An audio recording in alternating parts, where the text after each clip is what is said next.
If you're watching this, we made it to November. Congratulations. But that means that we read some books in October. So this is what we got. I've literally spent like the last 4 minutes trying to get myself in the middle. I'm terrible at getting in the middle of these videos. I'm always off to one of the sides. So the goal is to be in the middle today. Hopefully I did that. Hello everybody, thank you so much for joining me today. I'm so very excited to have you here. It's November, so that means I have to wrap up everything that I read in October. So, I'm not gonna talk. Not gonna do it. You thought I was gonna talk. I'm not gonna talk. Just gonna go ahead and get right into it. So starting off the month, I picked up Pumpkin Spice and Not So Nice, and I don't remember anything about this book, if I'm being really honest. Bear with me here, because I really don't remember anything about this book. It was a girl that she ran this kind of pumpkin patch or pumpkin farm or something like that with her family. So after they finish up work one day, they find like a $50 bill in their tip jar that has some kind of writing from somebody's grandpa, one of their grandparents, and they decide they want to track down who this bill belonged to so they can kind of give it back to him, just because she thought it might have some sentimental value to him or something like that. So her and her cousin, I believe it was, tracked down the guy whose bill it was, and their encounter together whenever she's giving him money back was super awkward, and something happens and she decides to help him get more comfortable talking to people and stuff for this big meeting or something that he has going on in exchange for money so that her parents can rebuild a barn, I guess, that caught on fire. I think that's right. The only reason I remember this is because I was thinking about it the other day, because I was like, I probably need to refresh my brain. I didn't dislike this book at all. Now, don't get me wrong, it was not my favorite by any means. I would not recommend it to anybody. I would never read this book again. I would probably tell people not to read it if they asked me, hey, you know, what do you think? It wasn't really worth my time. If I'm not mistaken, just kind of thinking back to that video that I made with these books, I feel like maybe there was one thing that was sweet that happened, but other than that, I just couldn't care less.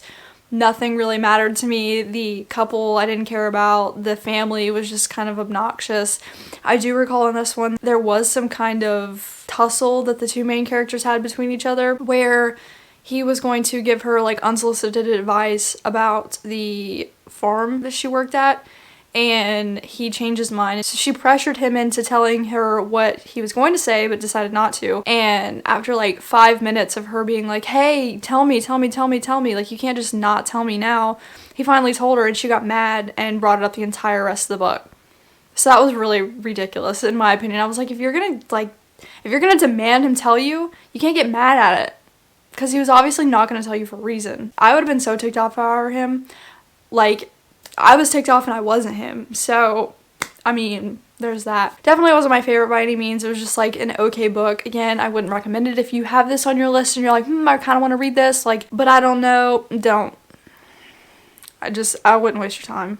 I'd find something different. So I ended up giving that one a 2 stars just because it wasn't bad by any means. It wasn't like, oh, I couldn't stand this. It was just like, I would have not read it had I have known. Like, if I knew what I knew now, I would have not read it. But I did. It is what it is. I can't get my time back, but I would have definitely preferred to read something else. It wasn't good. I didn't like it. So, 2 stars. Then I read Awkward in October, and this one I probably remember less about now that I'm going back and thinking about it. This one was about a girl that worked a very unfulfilling job. She didn't like it anymore, so she decided that she was randomly just going to quit her job, pack up, and move to a whole nother city, and that's exactly what she did. So she goes and buys this super dirt cheap old like witch house, and she can't move into it yet. It's totally not ready, like in the slide. It's got like a hole in the roof, so she definitely can't move in to this place at all. So she decides to get an Airbnb to stay there while she's renovating this house, or trying to figure out how to renovate it. Her and the Airbnb owner end up becoming good friends. Something happens. The woman ends up saving the Airbnb owner's life. That's what they say in the book. Would she have died? Realistically, probably not. But nonetheless, she was about to die, so she saved her life. And in return, the Airbnb owner decides to offer up her grandson to help her with the house renovations. Yeah, I think that's what happened. I don't really recall much after that. But I liked this one. I would probably say maybe up until like 50%, 50 to 60% up through the book. I really enjoyed it. And I was to the point where I was like, I really like this. I like their relationship. It's super cute. It's super quirky. I like all of the background characters too. The grandma and the Airbnb owner, she was actually really funny. I thought she was, at least. And I was really enjoying it. And then it got to a third act breakup. I think it was a third act breakup. And I lost it after that. I was like, this is kind of ridiculous. I don't even remember why they broke up at this point. They weren't together. I do remember that. But they broke up.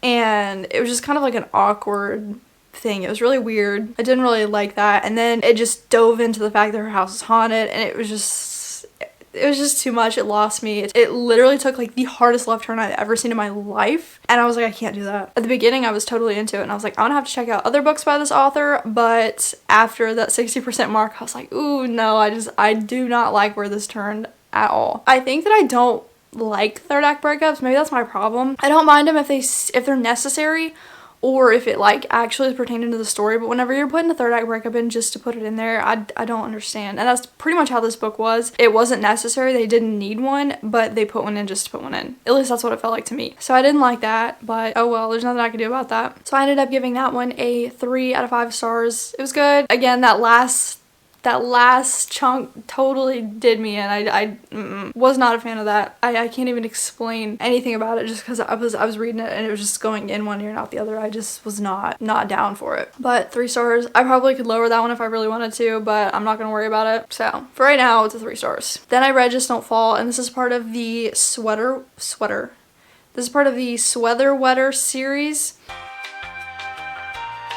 It's a hockey romance, and I liked this book a lot. I've never read a hockey romance, but I was like, I just feel like I'm missing out. I feel like it's something I need to do, so I did. Thoroughly enjoyed it. This one was about a girl, and she decided that she wanted to work in media for this little hockey team. Not NHL, but it's like a step below it, essentially. I guess like it would like the equivalence of like college football and NFL. It's like the same thing. Like college hockey, essentially. That's kind of the vibe I was getting. So she worked there for their media department. One day, they get a new player. We used to be in the NHL, and then he had some kind of issues with the fan or something like that. Made him look really bad, so they kind of dropped him from his team and made him go step down into this league, so that way he was kind of building his reputation back up while still getting to play. She sees him. Lo and behold, they knew each other whenever they were younger. So he was her brother's best friend. They go on a fake date, then they start fake dating, and it's like the whole thing. So I liked it. It was super sweet. He was very affectionate, and he showed his love very big, very grandly. I don't know what a word for that is. Very just over the top. He was very over the top in showing his love. So that was kind of like, I don't necessarily love that all the time. Like for me personally, if I'm in a relationship, like I don't need all that. I don't need it to be super showy at all. It's cute every now and then, but he just kind of took it another step, which I'm not saying that's a bad thing. I feel like I'm just being really critical at this point. It's totally not a bad thing. Some people really like that. To me, it's just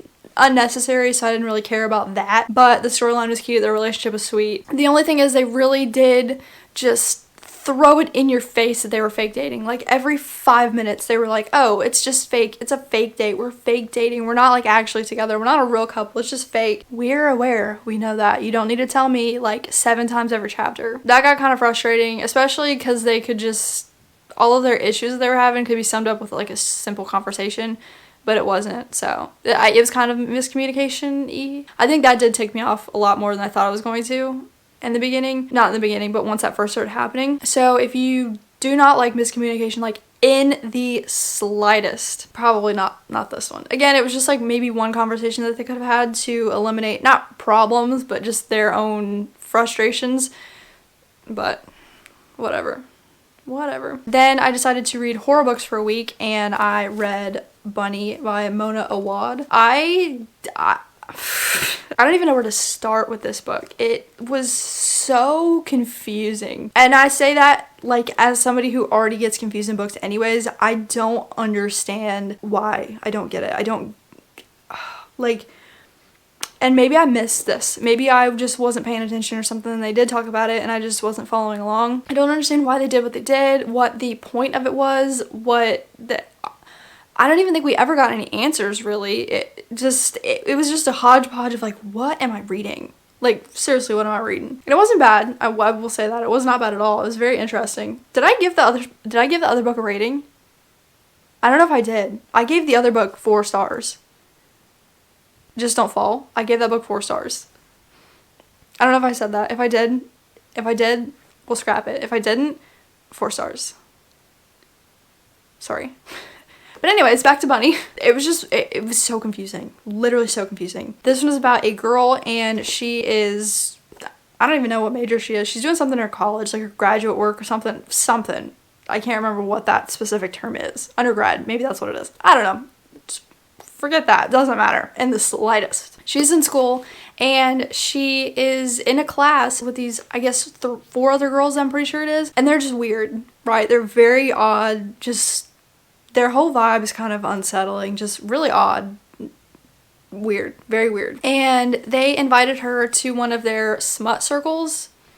Don't know what that is. After reading it, I still didn't really understand what it was. So she decides to go. She doesn't necessarily want to that much, but she's kind of intrigued, kind of curious. She also wants to keep the peace with these people that she's in a class with. They haven't talked to her like at all hardly. Now all of a sudden they're just inviting her to all their stuff. She goes, then she feels obligated to keep going back. So she's trying to be nice, wants to keep friends with them, but also wants to keep friends with her best friend Ava.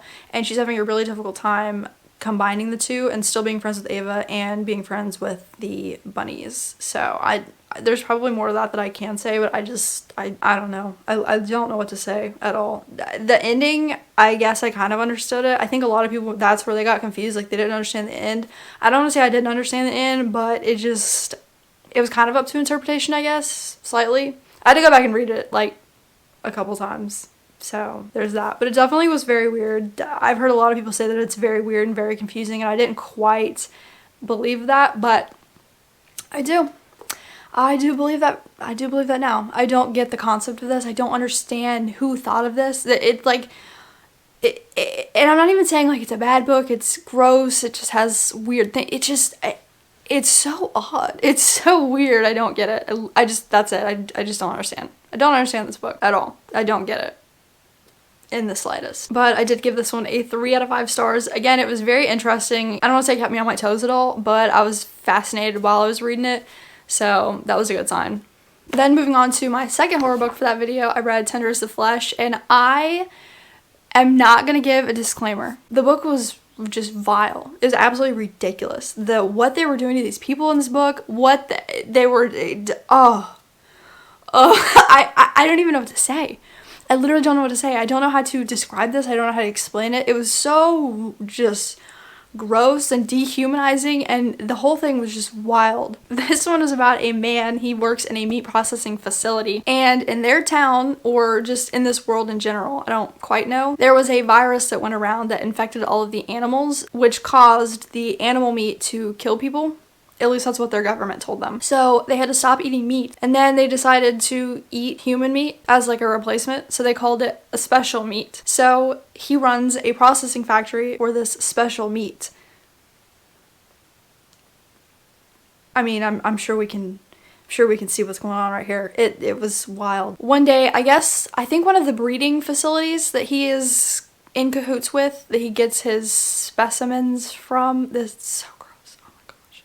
They give him one of the women as a gift, so he can either get rid of her, he can, whatever he wants to do with her, for the most part, within their legal system, he can do. He just has to, go by the books. He doesn't know what to do with her, he can't figure out what he wants to do, but he starts to kind of treat her more humanely, treat her more like a human being, like an actual person. The more he does that, the more he's, like, put off by, everything that's going on around him. This was very fascinating. Very fascinating. And when I tell you, like, the pacing of this book was perfect. It was literally perfect. It's like 200 pages, I think. It's like 200 pages. And it flows so nicely. There's not a bit of information that feels unnecessary. Okay, some of them really intense details. I don't want to say they're unnecessary. They definitely could not have gone into that much detail and depth about it, but they did. And that was what it was. But everything that they talked about made sense. It definitely followed a consecutive storyline. The ending was not too much. They didn't draw it out. They didn't cut it short. It just, the whole book, just start to finish, felt like very, what's the word? it flowed perfectly. It just was fantastic. The book was so comfortable to hold. It was comfortable to read. It was nice. I'm not for cannibalism at all. That's not what I'm saying. But I did give this book a 5 stars. Again, there's just the writing, the way that this was written was just perfect. I've never read a book like that where it wasn't, the ending was a little too long, this was a little too drawn out, this was perfect. It didn't leave me wanting more, it didn't leave me wanting less, nothing. It was great. 5.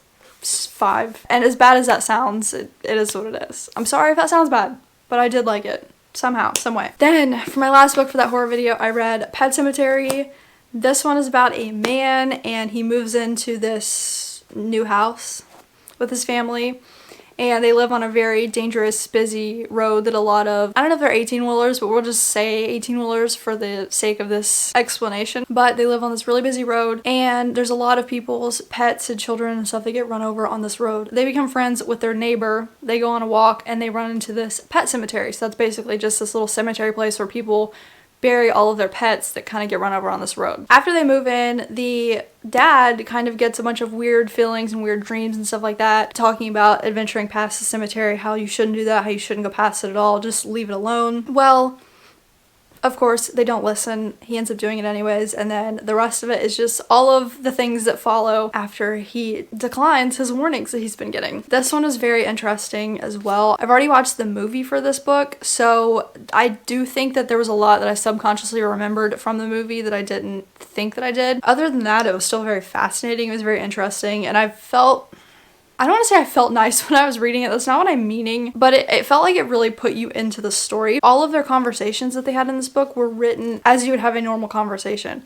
Like if I was talking to you about something and I just went from one topic to the next, or I was telling a story and whatnot, it was like word for word what would have happened. It almost felt like it was a book written about a documentary in a way, or it felt like I was reading a documentary or something like that. That's kind of the vibe it was. It definitely felt very real life, and it's not every day that I get a book like that it genuinely feels like I'm in it. I liked it. I really did. It was definitely not scary at all, in my opinion, but I liked it. I thought it was pretty good, so I gave this one a 4 out of 5 stars. I would recommend this if you're looking to get into Stephen King. This definitely isn't scary, and it's not boring, so. Not that I've ever read any other Stephen King books, but some of them do look kind of boring. But that just could be me. I'll probably read some at some point that look boring and they're not. So, I don't know. But I did like this one.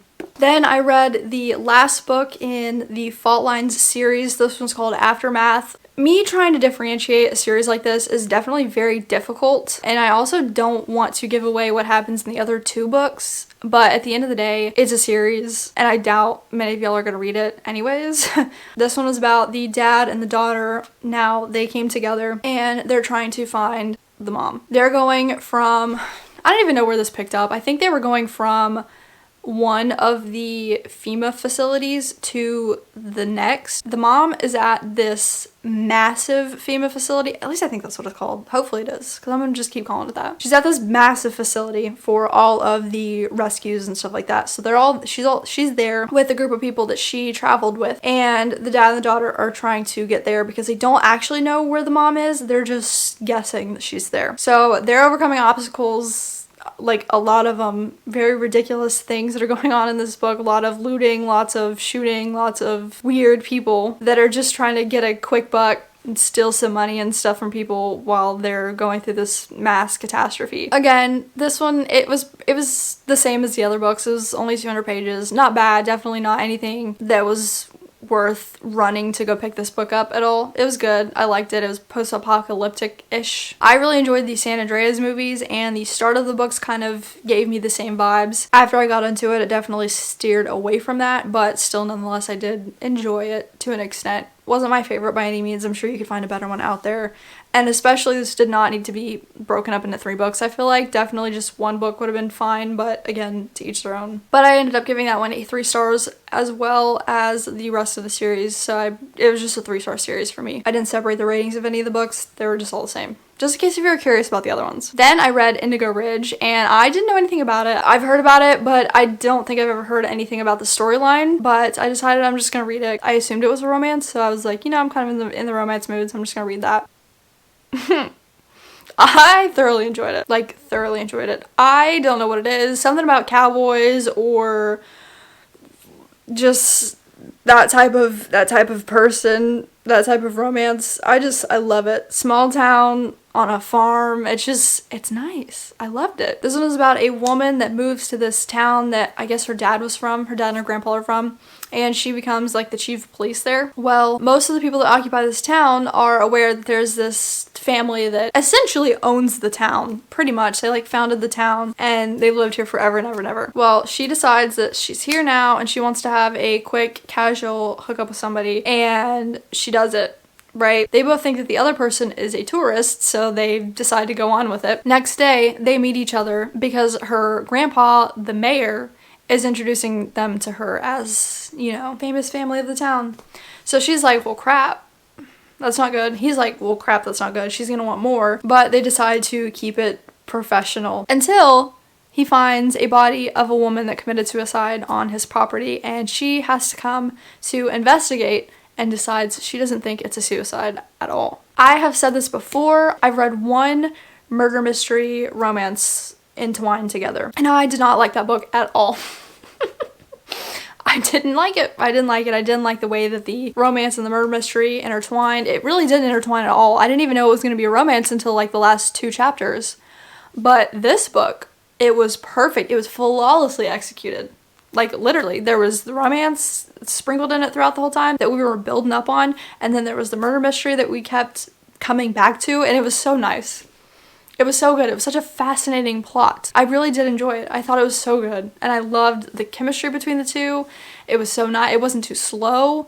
It wasn't super, super spicy at all. Whenever they did get into those spice scenes, a lot of them were closed door, and then they would just kind of reminisce on them the next morning and give casual little snippets about it. There was maybe like 1, 2 actual scenes, so that was nice. It wasn't anything too intense. It wasn't like, ew, what am I reading? But I liked it. I thought it was really good. My only issue is that I don't know about reading the rest of the series because everybody in the series, it's a family, so all of the books I'm assuming are going to be based on different people in the family, and the different family members all do different things. So one of them is a doctor, one of them owns a bakery, one of them owns a restaurant, one of them, you know what I mean? So it's not going to be the same in the slightest. A lot of those kind of give off the same vibe.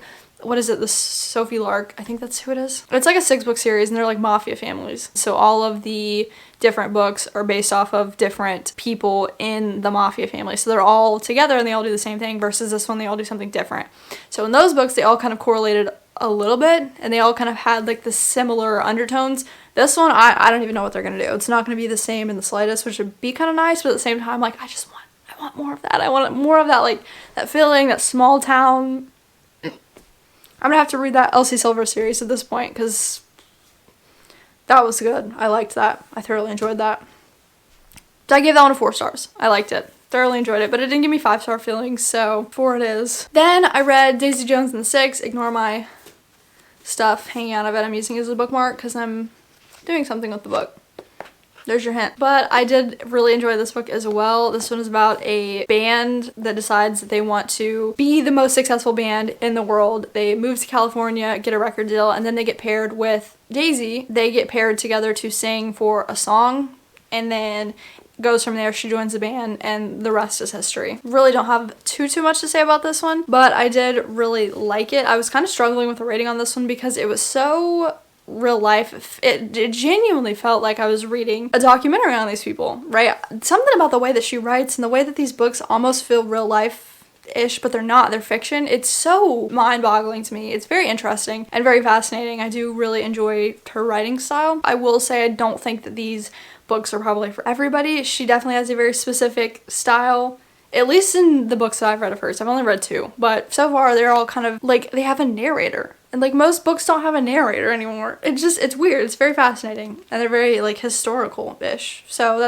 it's neat. They're very neat, but I do think that not everybody would enjoy these types of books, but I did really like it. I didn't know how I was gonna feel about it, but I did think it was very interesting. Reading through it, you know, felt like I was in the 70s. Very cool. I did enjoy everything that they went through to get to where they were. Again, liked it a lot, so I gave this one a 4 stars. It's different. Then, lastly this month, I read Intercepts, and that one was also a wild ride. It kind of reminded me of Tenders of Flesh in a way, not a ton though. Basically, this one was about a man, and he works at this highly, highly secretive government.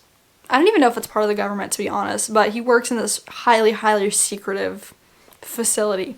And they take these people that they get in and they run experiments on their brain in order to get intel on very, very powerful people through some kind of brain scan or something. I really don't know. I didn't really quite understand what they were talking about. But essentially they run tests on these people, try to get them to hone into the other people's brains. They can kind of get into the other people's brains and extract secrets, intel, all that kind of stuff in order to give to whoever is in charge of this facility. This one is also kind of confusing, not meaning that the plot was confusing at all. It was really just what's going on, what they're doing, and why they're doing it. They don't ever fully explain that, so it's just kind of like, okay, we know that we're doing this, we know that this is happening, but we don't understand why or how. But it was very fascinating. It was interesting. The reason why I say it reminded me of Tenders of Flesh is because it was very much a human experiment, and it just, again, that was just, it's so gross, it's so disgusting, and to think that like that could happen, it just, ooh, not good. Definitely not good at all. Kind of gross, but to each their own. I did like this book. I thought it was very fascinating. It was very different. Definitely not what I was expecting when I picked this up, but I did like it nonetheless. So I gave that one a 4 stars. Now I will get into my honorable mentions this month. So these are the books that I started, but I haven't finished yet, so I can't talk about them at all. But I did start most of Not a Happy Family. I'm about, I don't know what that is, like 60-ish% of the way through this book right now. So far, I'm thoroughly enjoying it, really liking it. It reminds me of The Paris Apartments by Lucy Foley, I think it is, but just better. Like, this is executed a lot better than that other book. So far, that's my thoughts. I haven't finished this one. I don't think I'm gonna finish this one for a while, but I am in the middle of it, which that usually doesn't happen. I'm usually always done with the book, you know, or working on it, but I put that down a while ago and I've been reading other things in between, and I don't normally do that. Then I'm reading Me Before You right now, doing something with this one as well, so you can stay tuned for that, but I am like not very far into this, probably like 10%. But so far, again, this one, I am liking this one as well. I think it's very cute. I think that it's going to go into a nice, sweet little romance. So, very excited about this one, excited to finish both of these, honestly, but these are my honorable mentions of the month, not done with them, but you will see them in my November wrap-up. So, stay tuned for that if you want to see what I thought about these ones. But that's it. That's all I got. That's all I read in October. I did read a lot more on my Kindle than I thought I was going to. I was hoping I had a little bit more physical books to show you, but I didn't, and well, sorry. I do apologize, but you know, I guess I was just in a Kindle mood this month. So let me know if you've read any of these books. Let me know what you've thought about them, or let me know if you are interested in reading any of those books today after seeing this. I am so thankful that you are here. I hope you have a blessed rest of your day and a blessed rest of your week, and I hopefully will get to see you in the next one. See ya!